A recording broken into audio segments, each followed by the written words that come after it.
If I gave you $100 right now, would you spend it, save it, or actually turn it into more money? Because the truth is, most people waste their first $100, and that's why they stay broke. The best time to start investing was yesterday. The second best time is today. Before we even talk about investing, you need to understand this. $100 won't make you rich overnight. It can change how you think about money forever. The goal isn't to get rich quick.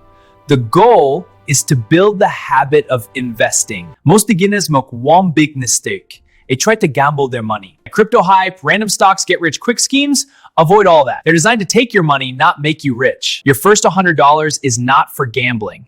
It's for learning and building a system. Here are 3 beginner-friendly ways to invest your first $100. At the wins, deceive offers, and grow water rate for beginners. Fractional stock, buy a piece of a company like Apple without needing a lot of money. These track the market and grow over time. Safe, simple, and perfect for beginners. You can buy small pieces of big companies like Apple or Tesla, even with just $10. This is called fractional shares, and it's a total game changer for new investors. Start building your future today. Invest $100 in an index fund, a fractional stock, or yourself is the most underrated. Buy a course, learn a skill, or invest in knowledge. This often gives the highest return. Download an investing app. Create your account.